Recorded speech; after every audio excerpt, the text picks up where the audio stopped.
Welcome back, everyone. I'm Carrington-Russell, Australian award-winning author of Kick Butt Heroines and Delicious Men in Dark Romantic Worlds, and I have a very special guest for you today. We are talking to a USA Today and Wall Street Journal best-selling author with over 30 books published. Well known for her contemporary and small-town romance, we are talking to the one and only Jewel E. Ann. How are you today? I'm good. Thanks for having me. It's so nice to meet you and be with you today. Yes, likewise. I am so excited to deep dive into your journey as to how you got to where you are now, because from an outside perspective, success is different to all of us, but you've been quite successful in this industry. And I bet that wasn't the case the whole time. I bet you didn't just come straight out of the gate and was immediately top USA Today best-selling author. So take me back to the start in 2013. Why did you write your first book and how was publishing it? Yeah, so guys, starting out writing, I had no idea I was going to write. It was a best friend of mine who kind of got me into more of the explicit romance. I've always been a romance reader and I've read just a lot of genres, but I just so randomly decided to sit down one day and start writing. I would call myself kind of between professions at the time, and I was home, had my third child, and just decided to sit down and write a book. And I had been binge reading. I'm part of the post 50 Shades of Grey, like we read that, let's write something. So just preface this out there. I'm sure I'm part of a large group of romance writers who can say that. And I didn't know anything about self-publishing. I had never read a digital book until I wrote my first book. I was reading just hard copy books from the library, the bookstore, mainly the library. I didn't know what a book blog was. I didn't know what Goodreads was. I didn't know any of this. So I just dove in. My first book ended up being two books. It's one story, it ended up being two books. And so I wrote a duet. It was my Holding You duet. And it was just kind of inspired by, at the time, I had really changed kind of my diet to do more healthy things. I was eating a little bit more plant-based or vegan diet at the time. And I'm like, what if I could make a vegan be sexy? So I've got like this story about this vegan chef. I mean, it actually has a lot of twists and turns and some deeper meaning to it, but I call them also my sex books because I had been consuming all of these great new romance novels. And that was just like my journey into it. I didn't know anything about writing other than just it's what I did excel at when I was in school years ago, but it's not the profession I went into. I went into the sciences. I ended up becoming a dental hygienist. I was a retail store owner for like 5 years, a mom running the business, all this type of stuff. And who knew? I mean, it's funny how people have asked me, do you wish you would have started writing earlier? And the truth is I don't, because I feel like I was in the right place in my life to start doing this. And I don't regret any of the other things that I'd done, but this is by far, short of clearly the mother role and all that, this is my favorite job so far. So Yeah. that's how I got into this. When did you notice the snowball effect? When was the moment for you where you're like, oh, this isn't really like just a hobby now. I'm a real author. When was that moment for you? I'm waiting for that moment. I mean, I'm trying to think. It probably took me, there wasn't ever like a moment, honestly, because I don't want to say, I started making a living as an author before I would say that I actually had that moment of like a book doing well. I just was writing and selling and making enough money, but it wasn't like I had that hit book or anything. I still don't know if I've had that hit book. I've just continued to write books, but it took me a year or two into it, which honestly, in the time of writing, isn't that much, to finally be like, okay, I'm making what I was making, at least as a dental hygienist, or, so it felt like, okay, this is actually this profession. And then, and it was terrible. It's like I could cheat and look at my book here. The year I put out Look the Part, I would say Look the Part because it is my bestseller. I'm just cheating and looking at this book. How about that? So it wasn't until 2018. There we go. So I was making a living as an author before that, but not just like setting the world on fire. Anybody knew who I was, but there's a lot of authors out there that like can quit their day job. At least they're making a good enough living. So 2018, I put out Look the Part. I also put out my Transcend duet, Transcendent Epic. And that was by far the moment where I'm like, oh, like I've like gained this readership. And it was the year that I had kind of, I mean, it was a great year because I had other authors where I didn't really have author friends. I didn't live near anybody. I hadn't gone to really any book signings. I mean, I had done a few, but I just didn't have that. And to have like author friends, like I remember getting like a message Kennedy Ryan read Look the Part because she's has an autistic child and I have autistic people in my family and there's autistic child in here and she's like, I read your book and I love that. And like you start to get this recognition from like your peers that maybe you haven't even met in person yet. And I would say, so it wasn't like necessarily just this book, but that year was a big shift for me where I'm like, this might work out. Not like it was this gig that I kind of like somebody who makes their arts and crafts for a few years and they made some money and then it just like fizzled out. So yeah, it's like in real time, everybody here is getting to find out. I just discovered it was 2018. I mean, it's hard to keep track of them too. You have 30 books published, so you've been quite consistent in your publishing career as well. When that shift came, how did you deal with it? Did you have imposter syndrome? Were there certain things that then you had to put in place because you had that growth there, such as delegating or focusing more on social media or ads or something like that, just to maintain that new level that you were at?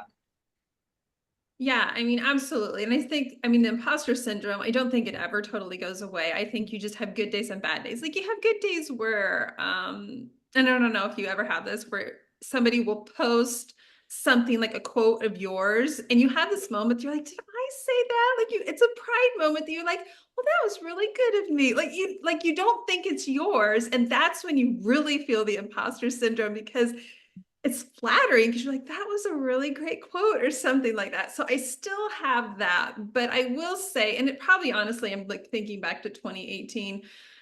Um, I did hit that point, and this was hard for me of needing to have other people do this for me. It was, and I think it was even a little bit before that, but have like, can I hire an assistant? How many hours can I pay somebody to help me? Can I let go of control to let somebody do this for me? I mean, from the beginning, I always had hired out professional editor.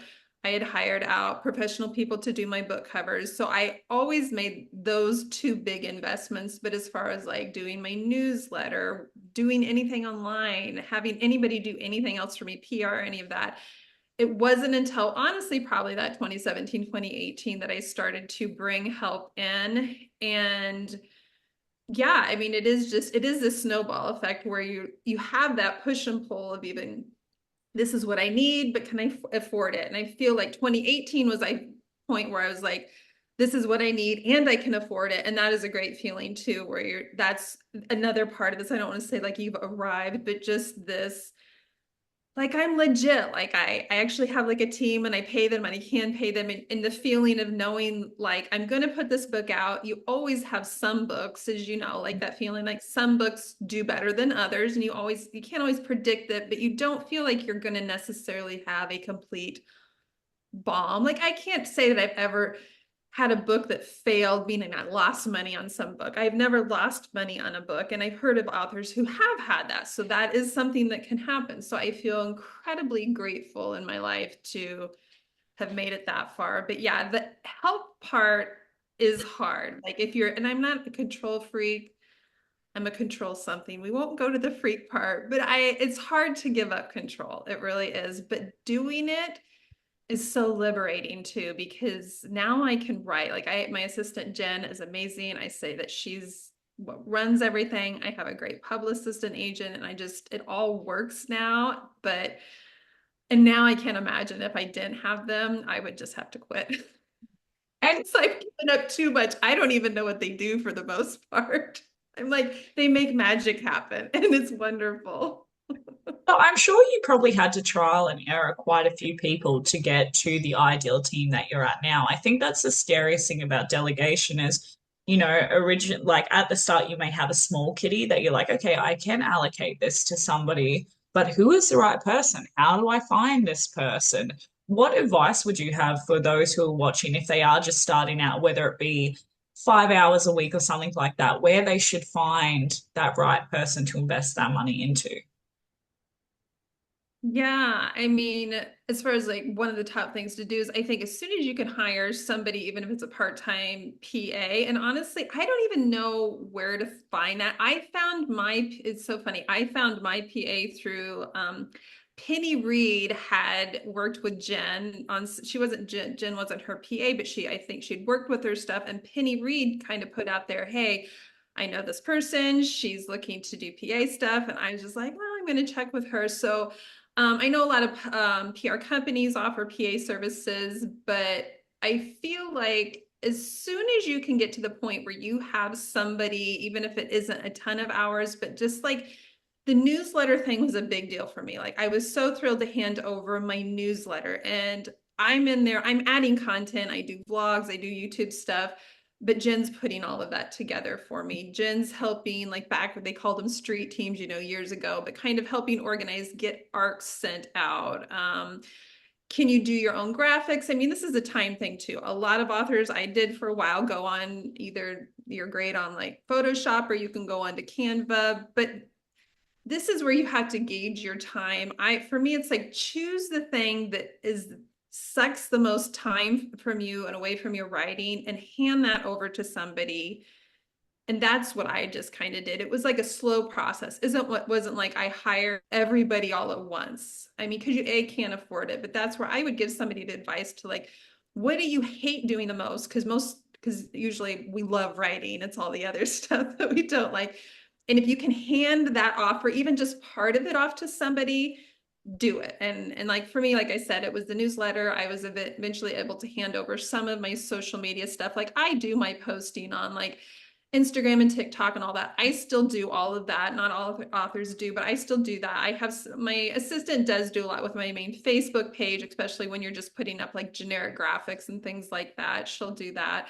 And that's hard because you do also feel like you're losing a little control, or not control, but like this relationship sometimes with readers. I hated that too. I hated the first time I felt like Jen was posting, even if it was just a release day graphic on like my page, I felt like I was cheating my readers because it looks like I'm posting, but she's the one putting it up there. And then, you find out from other people, oh, that's part of, you have to do that. You have to let somebody do that. But I still am the one if there's like comments made and stuff going in to do that. But yeah, it's a weird process and I'm not an expert on it at all. I don't feel that way. I look at authors who are out there like giving so much great writing advice and I feel like mine is not great. It's just, I've just stumbled my way into this and I'm still stumbling my way through it. I think a lot of us are doing exactly that. Like this industry changes so much. So we're constantly stumbling through, and not everyone's journey looks the same. So I think everyone has so much value to offer. But it's just so interesting to hear how you stumbled your way into it, the things that you've picked up along the way, because now publishing for 11 years, you've definitely learned a thing or two. Well, you would hope, you would think. Right. I've learned a lot. Yeah. I want to talk about your recent release actually from Air because you've now published over 30 books, which is a phenomenal feat in itself as well. So, did you have any obstacles writing this one, or was there something a little bit different about it? I was more nervous about this one. So From Air is the first book that I'm writing with, that I've written with Montlake. And so it's my first traditionally published release book and it is exciting, but it was a little scary too. And at first, it only lasted though for about a page or two, like when I first started writing it, knowing that I was writing this for a publisher, that I had this moment of like, this has to be extra, extra, extra good. And I realized that that was my biggest obstacle when I started to write it. And then I just stepped back. Like I said, I didn't let myself stay into that nervousness long enough. I'm like, forget about Montlake, forget about that you're writing this for anybody, but just how I write books for myself and I share them with my readers. And then the book kind of wrote itself. It came very easily to me. I knew it was more than at that point, the whole now I'm not just using one editor and a couple of proofreaders that I've hired. I have this whole team, and it's like it was a much more complex editing than I'd ever gone through. And actually, the first time it got sent back, I was like, oh my gosh, like, are they going to just not want to publish this? But yet at the same time, I was like, I'm looking at all of these comments and stuff. And at the same time, the editor was like, this is really in pretty good shape. And I'm like, you call this good shape? You know, you're like looking at tracking changes and stuff. But I actually, and I was nervous because I even messaged another author friend who had worked with Montlake, and I'm like, I don't know about this. Like, was this a bad idea? And she talked me off the ledge, which was really great. And now, in hindsight, having done two books with them, because I signed a 2-book deal with an option of a third book, having done 2 books, because the next one will come out in March, it was an incredible experience as far as the editing goes. I actually ended up loving all the different editors that I worked with, and I felt like I grew so much. I've always had the mentality of I'm here to learn from my editing team. When you first start writing, you feel like everything that your editor writes is like them scolding you, and that's where the imposter syndrome's out. Like, you feel like they're telling you that you have no business writing because look at all these changes. But I don't look at that anymore. I'm just like, teach me something. And I've been that way always with my editing team, whether it be with Montlake or somebody else. I'm like, make me a better writer. How can I refine these little things? What things do you want me to look for? Yes, did I start this 3 sentences in a row with the same word? Things I don't see. So I actually so far have had a phenomenal experience with working with Montlake. And I think I totally got off topic here of you asking about this new release. I love it, honestly, because so for those who are watching, if you're not familiar with Montlake, Montlake is the romance division specific to Amazon, so it's their publishing house. And honestly, I've had quite a few authors on here who have had contracts with Montlake, and they've had nothing but kind words to say. I even interviewed the editor, I've forgotten her name at the moment, but on here, and she was lovely as well. And so I love delving into this as well because I love to hear people's thought process and the conversation that you're having with yourself when you've been given the opportunity of publishing with somebody like Montlake. Obviously, for some people, it might be an immediate yes, but you really have to weigh it up sometimes. You're like, well, how will this benefit me? Because when you do get to a point as an indie author in your career, it's not what it was 10 years ago. We can earn bank. So sometimes the financial side might be around the same, perhaps, or there's bigger things to gain. So, what was your thought process in agreeing to that contract? Not like, Yeah, for me, it was just, I felt like, and I think it's just kind of where the publishing industry is right now. You see more and more authors that have been self-publishing and being very successful at it. They're willing to sign some deals, whether maybe it's just for the paperback rights to something, or doing just like a 2 or 3 book deal with like Montlake or something like that. And for me, the mentality was I still would like to grow my audience out there. I still feel like there's a lot of people out there that I could reach. And this is like, I've just published this book. I don't know how I'm going to feel 6 months down the road, as far as because I've enjoyed the experience working with Montlake up until now, but on both sides, like, they are not going to know here for probably another month or two, was this successful? Was I worth their risk, right? I hope the answer is going to be yes. But I felt like I was at a good point in my career where I was willing to risk it, because I'm like, I know I'm not going to lose my audience. I don't want to say nothing to lose, because as we talk, as and like you're saying, like, you clearly make less per book that you sell. There's a lot of downsides to it, but you also have like the potential to reach a greater audience. They're going to be able to market this like ad wise. I mean, especially when you work with a publisher who's through Amazon, and Amazon's such a beast when it comes to publishing. So my feeling was, it's worth a try at this point. And it's not like this is my first book and I didn't have to send this out and take a chance on it being rejected as much. I mean, they could have said no to it, but I would not have then taken it personally, like I don't have any business writing. And I've thought that a lot about self-publishing, how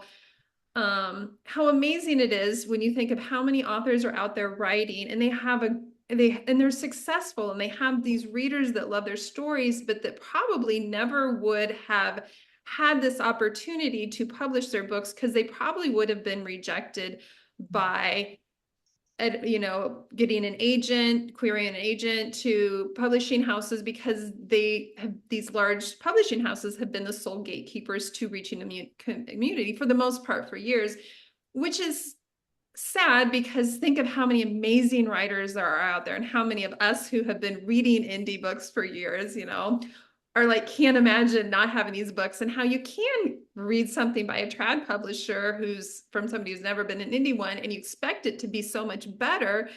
And sometimes they're great, but sometimes they're not. But I feel like it's the same with the indie world. And so for me, I was just like, I have nothing to lose. So far, the experience has been really good. But yeah, well, will I look 6 months from now and think financially was it worth it? Like, I don't know. I hope so. I hope I gain this audience from there. But honestly, up even to this point, I can just say that it's been good because I gained this knowledge even going through the whole editing process, and it's taught me a lot of patience. There's a whole lot of patience that you have to have making it through the editing process.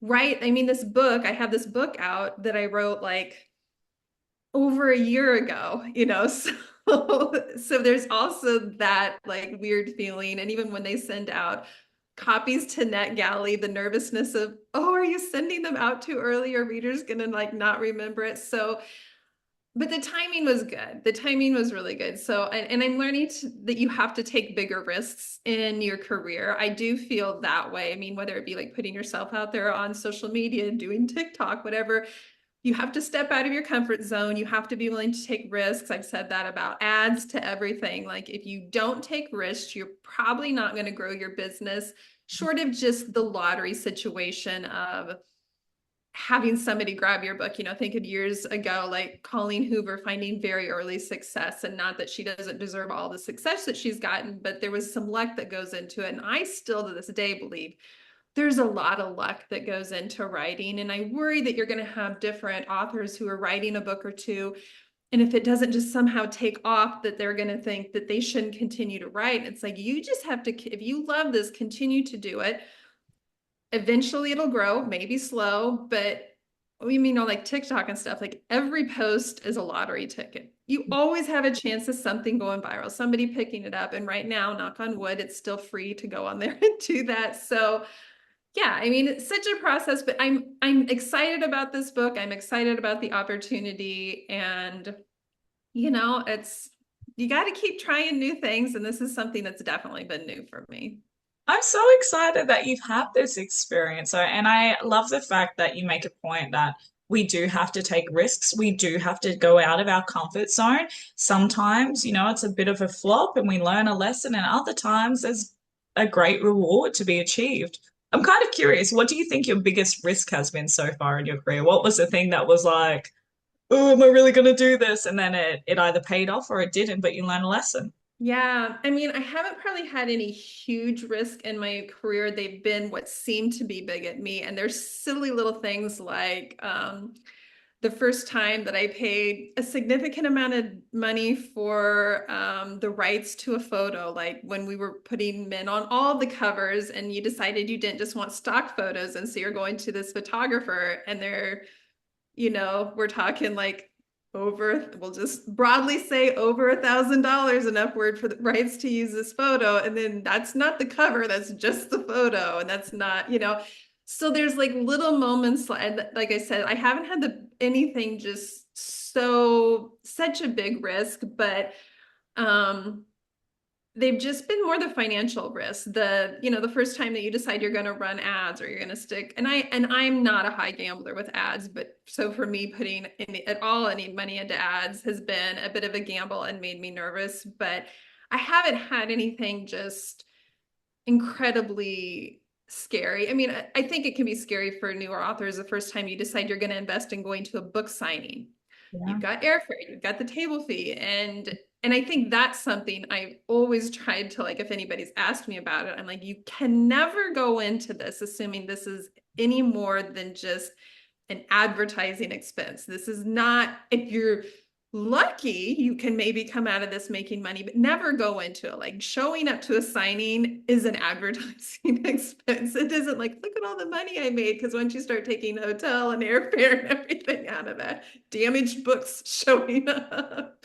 So yeah, I haven't had huge, luckily, anything huge that I've just like, And I feel like now signings are more expensive than what they were 10 years ago as well. And I sound like such an old person. I was like, it wasn't what it used to be back in our day, but back yeah, in the day. yeah, like back in the golden, no, it wasn't the golden day, but because book signings and events have grown themselves. Like it's fully decked out now. Everything is happening. But I absolutely agree with you in the fact that it's a lot more expensive to do those events. So honestly, if I were a newer author as well, I would probably put my budget into something else just until you really get on your feet. If you're focusing on right now earning your money back, I mean, everyone's different, but I would probably say book signings, you're not yet there. And you could definitely can. It's such an incredible experience, but don't rely on getting your money back, as you said, because yeah, the expense can be a lot more than what it used to. So, what is your writing process? Are you a plotter or are you a pantser? Is there anything like you light a candle every time you're writing? Do you have particular order around your writing? Oh, I'm so not organized. There's no order. I'm definitely a pantser.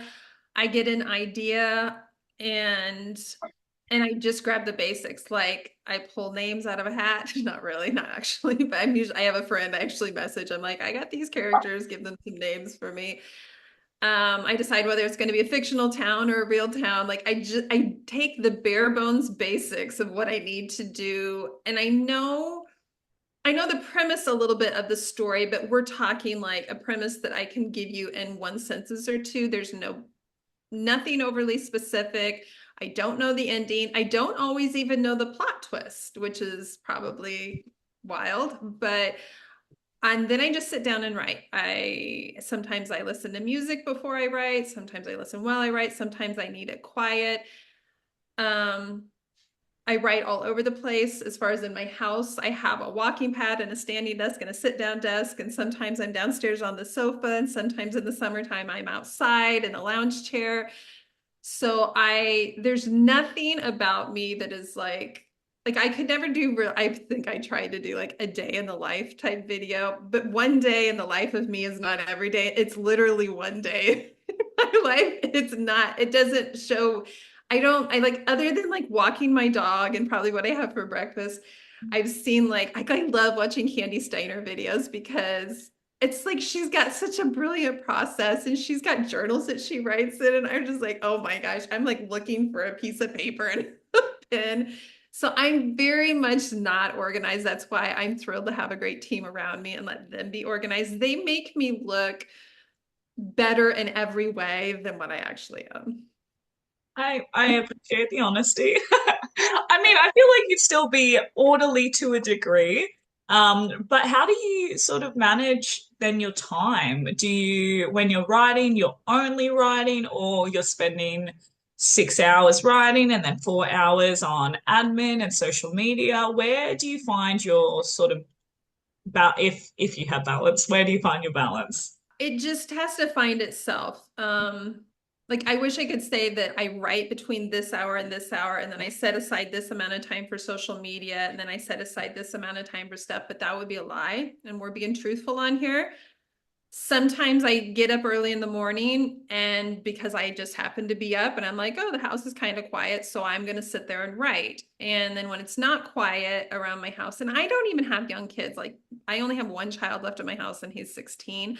I have a dog and a husband then, but they can be distractions, but I can do social media stuff when they're around where I'm not trying to write.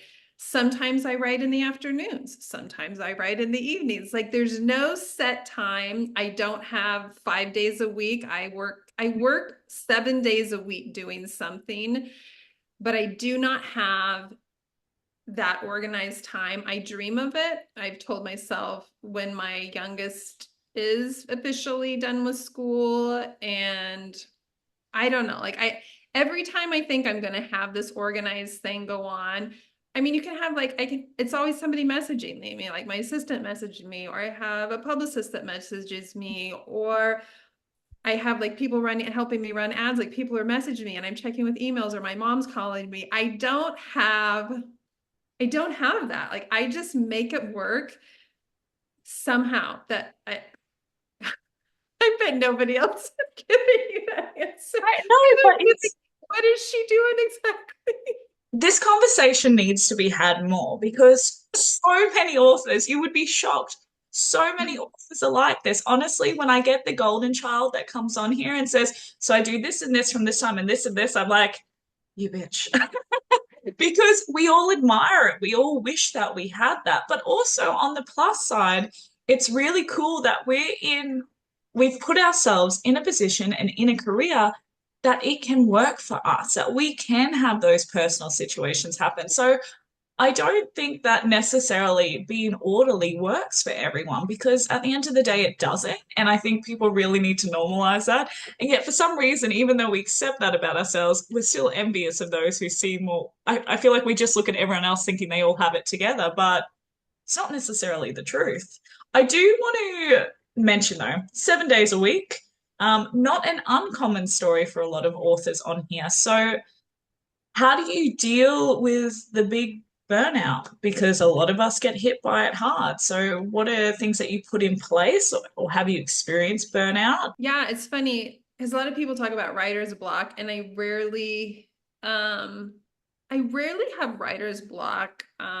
Before we started this, we were discussing a little bit my epilogue that I have to write. But anyway, that's for another book in January.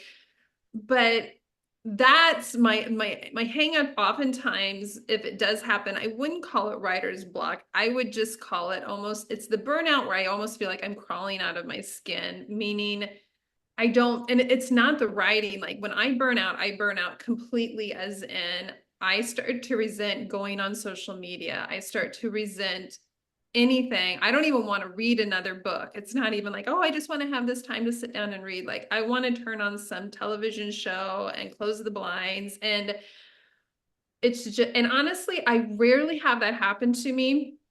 It happened this year but I knew it was going to happen. And I've actually been in that, and I'm kind of coming out of that. But I hit that point where I knew that I was going to have my Montlake books that I had due this year. I knew I was going to start write. I knew that I had a small window to write and publish my self-published books in between there. And so a year ago, when I willingly signed up for all of this, and I knew what my writing schedule was going to be, isn't this terrible? Most people have this New Year's resolution of like all these wonderful things. A year ago, I was going into January thinking, this is going to be an awful year. Like, I kid you not. And that's so terrible to say that, but I knew that it was going to take everything out of me because I was going to have zero breaks. And I, in 2024, have taken zero breaks until now. Like, even like traveling, I had a girls' weekend away with my friend, but I had my computer and I had things that I needed to do. I have had taken no breaks, and knock on wood, I haven't been sick this year. Like all these things that can like derail you. So I haven't had that, but the burnout is hard because sometimes you like, especially having these deadlines with publishers, I don't have the luxury of just saying I need a month off. I like have to push myself till I know that I can take a break. And I'm in that now, and it's magical. But you have to step away. But I think for writers that you have to know your limits. And that's where I said I knew at the beginning of the year that I could do this, but I knew I would be hating life, even if the books did great. And I love the books and I love that. Doing it so quickly is not my favorite thing. And I actually did learn a lesson in 2024. And the lesson was I probably will have different demands upon future publishing deals to like my own, writing schedule. I have no desire to repeat 2024's writing schedule ever again. I don't write well when when I have 3 months turnaround on books. It's just too much. And And it's just, yeah, it's too much. But so the burnout is, I just keep pushing through the burnout. I have to push through the burnout, and I've had that mentality I have for my life. I think motherhood has helped me through that. I've raised three children. Like, you just push through the burnout. But now I have made it past, and I am just like, oh. I love the honesty of this though, because as you said, you were mentally prepared going into it. And I think there's definitely a lot of authors who get to points in their career where they kind of want that turbulent speed, or they just want that little more from the year. But as long as that is not an unrealistic expectation of that being the new normal, because I think that's what then really really affects authors long term. And I mean, we've all seen it. We've all had author friends who are like, well, such and such is publishing a book every 2 months, so I need to do that so I can be as successful as them. And it just destroys them. So they do that for a year or two, and then they're burnt out for another 2 years. And had they just stayed at their pace, they would still enjoy the process as well. So I think you're right in knowing your limits as well. And unfortunately, there's only one way to find out, and that's like going through the process and realizing this period sucks. You learn it real quickly, and I knew this would be a real learning year for me, but I was willing to do it. I was like, I signed up for it. I knew it was going to be tough, and I learned a lot coming out of this year, so How do I you hope. go then when it comes to book covers? Because one thing, because you do write multiple genres, obviously all romance, which we love, but each one has a reader expectation. So whether it's illustration covers or man on cover or discrete cover, whatever it may be, how do you decide what cover or what style you should go for each book?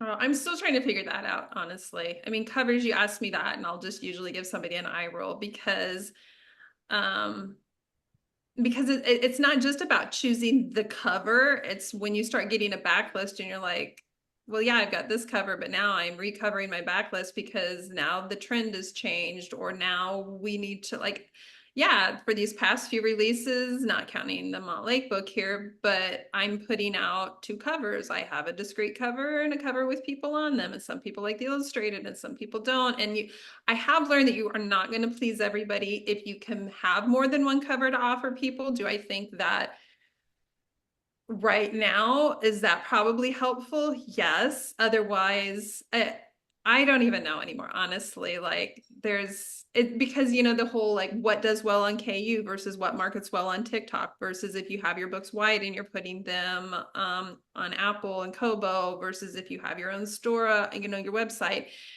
And I'm still trying to figure this out. And I don't know if I'll ever figure it out, because the thing is it's constantly changing. So I'm like every other author out there trying to keep up. And every day I'm like, oh, are we doing this now? Okay, I guess I need to pivot. Do this too. I'm not, for a while I was stubborn and I'm like, this is my cover. I'm not changing my cover. And then I realized I have to be more flexible, and I have to change with, the trends. With what's happening. I do actually want to bring up your website. I loved your website. So as soon as I got on, it was like, do you want to subscribe to my newsletter? And if you do, here's a discount code. I was like, don't tempt me with a good time. But I was really impressed by that because immediately it has that storefront feel as well. And it has all the things that we need to know about you, including the books.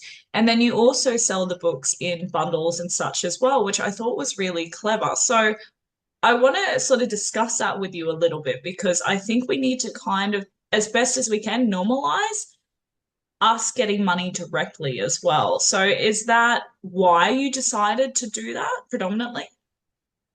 Yeah, I had been quite the KU person, the Kindle Unlimited person, for quite a few years. I was at times taking some of my books in and out. I have some of my books that are still under contract with different apps that do like the story type book apps. And so, but most of my books have been on Kindle Unlimited. And here's my thing. I've done really well on Kindle Unlimited. So I don't at all want to make it sound like I'm ditching Kindle Unlimited forever, because I'm not. But I did decide, as I saw some other authors like selling direct. And so I thought, especially because I have the rights still to a handful of my audiobooks. I have sold a lot of my audiobook rights, but I do have the rights to some of them. And when I saw that they were selling direct, not only with their ebooks, and I had already been selling direct my physical books, because you can do that.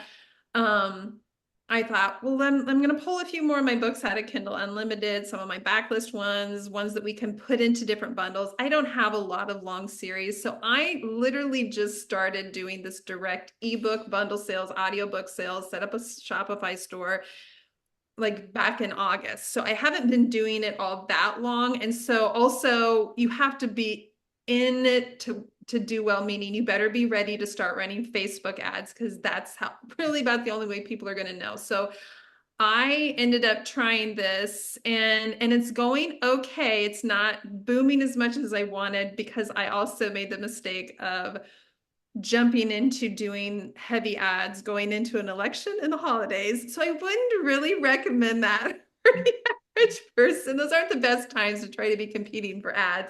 But I will say I am getting this new audience, and it is amazing to be able to, these are ebook, like especially the digital, the ebooks and the audio, like there's no shipping fee. There's like you pay a small fee to like, because it's all they're put through BookFunnel, and you have like for your Shopify store this small fee. But if you can start reaching this wider audience and selling direct, you'll find that more people are willing to buy direct from you. Would I love someday to get to the point where most of my stuff is on my store, if not all of my stuff, and completely pull out of KU? There's this part of me that's like, yes, but I won't ever say that for sure, because I still go back to KU. Kindle Unlimited has an audience. Yeah. And pulling everything out of Kindle Unlimited is a little bit saying like, I don't care if I'm delivering books to you any longer. So I have enjoyed stepping into this role of having this shop, expanding my website. Again, my assistant's done a lot of this. I think if any author is even thinking about it, I think it's definitely worth jumping into. It's a huge learning process and a trial and an error, and you had to be willing to run ads.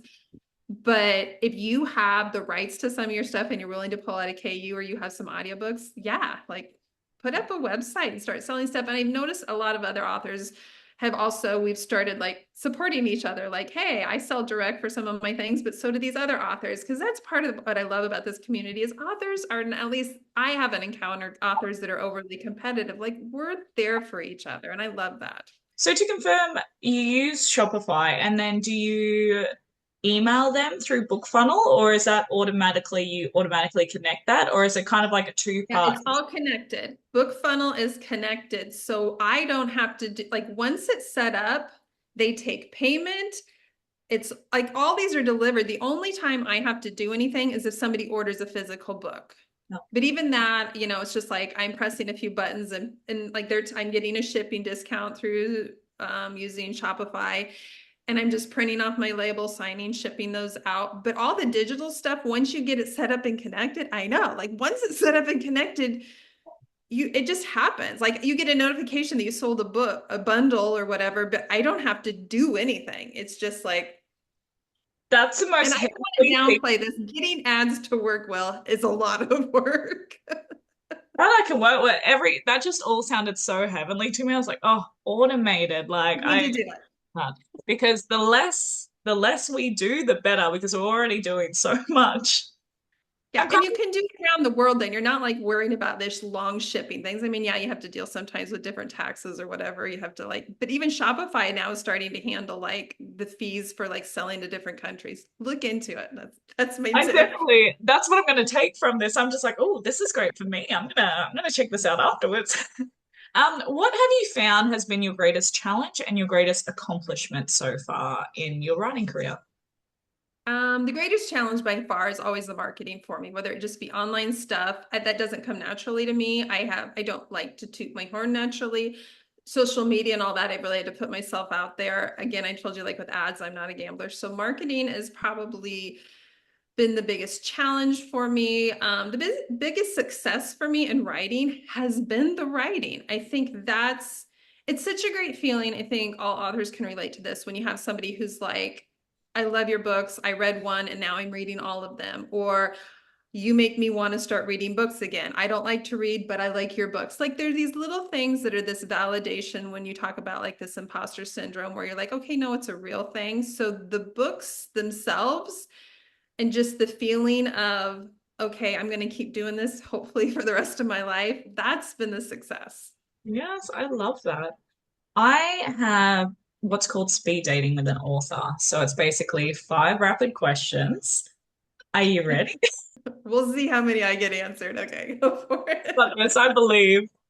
What is the clumsiest moment you've ever had? The clumsiest moment I've ever had. I have so many clumsy moments. Um, Gosh, this probably doesn't count as like a clumsy thing, but it's still a physical thing. Years ago, I was driving my home from school. I was when I was young, and so this is a driving clumsy thing, but it was had been a little slick out, and I parked along the side of the garage, but I slid into the corner of the garage, and inside the garage my dad had this old GTO car that was like mint condition, and next to it were like these lawn chairs piled up, and they fell on my dad's car. So I know that's not like falling down the stairs or something, but it was still just when I think of something I did, I should have had physical control over that car or whatever. So that's kind of my clumsy thing, that I will just never forget. Where it was kind of the cringy clumsy. Oh no. What are the 3 words that best describe you? Um, I am honest and loyal to a fault, and I'm very empathetic. I love those. What is the song that best describes you? This is the one. I just don't know a song that describes me. I just don't. It changes every day. I Is don't there a have a particular band or artist that you're listening to it a lot at the moment? It depends on the time. Yes, believe it or not, I've been in this my Swiftie mode. I have watched all this. I'm on like TikTok watching the concerts because I didn't get to go to any of the concerts, so I watched those. So yeah, I've had that. I've gone through my whole Eras tour thing. I know all the songs. So I guess right now probably I just whatever Taylor's singing at the moment is probably like my anthem. I love that. Nothing wrong with a bit of Tay-Tay. We love that. I Who know. has been your favorite character to write so far and why? You can only choose one. So my favorite character will probably I don't know if always, but has for many years been Jessica Day, she's Jessica Day and Jillian Knight. She's the same person, but she has like 2 different lives in my Jack and Jill series. And she's, I love her because she's really badass. She's kind of like the Jason Bourne. She's got like a particular set of skills, but she's also got this really soft, gooey side. And so this therapist that she falls in love with, like he's like the only one who can like make her show her softer side. And so I just love writing. I've just always loved writing her character and kind of like if I can be like she is, and she's snarky and witty and just has this great sense of humor. So yeah, and I think it's because I spent a year. It was a trilogy that I spent a year with her. So there's a lot of them, but she's always the one that I'm just like, that's my girl. Yes, I love it. That sounds like the type of character that I love most. So I love the sounds of that. What is a unique talent or skill set that you have that not a lot of people know about? I have nothing. I kid you not. Like it's just the writing. It is. And I've even talked with my husband about this. I'm like, do I have a skill set beyond writing? And he's like, at least you have writing. He's like, what do I have? I am somebody, so here's where I am. I am plain Jane. Like when I was in school, I played sports, and I was always just like, I wasn't terrible and I wasn't great at any of them. And I feel like I've always been like, and I'm willing to try about anything. I can do about anything, but I don't just like excel. I love to cook. This is the best thing I can come up with. I do love to cook, and I don't usually have to follow recipes. So I'm not going to make a living off of it. It might be a hidden talent. That's a stretch. That's just so I have skills, but I wouldn't call my skills a talent. How about that? We'll accept it. I love it nonetheless. I have had so much fun having you on today. Let us know, what do we need to be on the lookout for? And most importantly, where do we find you? Gosh, well, you can find me. I love Instagram's probably my favorite, although I'm on Facebook. I'm on everything. I'm on Facebook, Instagram, YouTube, TikTok. I technically have an X or Twitter account, but I'm never on there. But I love Instagram. I'm probably most active if people want to like message me. I'm going to most likely respond to you on there. Of course, I have a website and an email, that julian.com, and there's like my emails that, and I'm okay at responding to emails. So that's the best place to find me. What Yeah. else did you say? What are we on the lookout for? What's coming up Oh, for you? look out for. So yeah, From Air just came out through Montlake. That is one. There'll be two books in that series. Both of them will be standalones. These are wildfire fighter books. So this is set in Montana. The first book is about a smoke jumper and a travel nurse that he meets, and the second one coming in March is called From Nowhere, and she is a tanker pilot, so she's still a wildland firefighter. And then he is a mechanic, and he's a single dad. So those are my Montlake books. The one is out now, From Air, the next one in March. But I have the second book in my Sunday morning series set in the 80s that's coming out in January. The first book, Sunday Morning, already came out. The second book in January, it's coming out, is called The Apple Tree. So I will have finished my Montlake book or series here. I will be finishing my Sunday morning series because it'll be 3 different books. So between my Wildfire series with Montlake and my Sunday morning, that's what's coming to everybody. Literally about every 3 months from now till May, you'll have a book from me. You have been busy. Well, these are the projects that are going to be done, and I'll just be over here laying in a corner crying that I made it through it all. I love it. Well, thank you so much again for jumping on today. And who knows, maybe we'll check in a couple of years and see where you're at. I love it. Thanks for having me. It's been fun. I've loved it. All right, guys, until next time. Bye.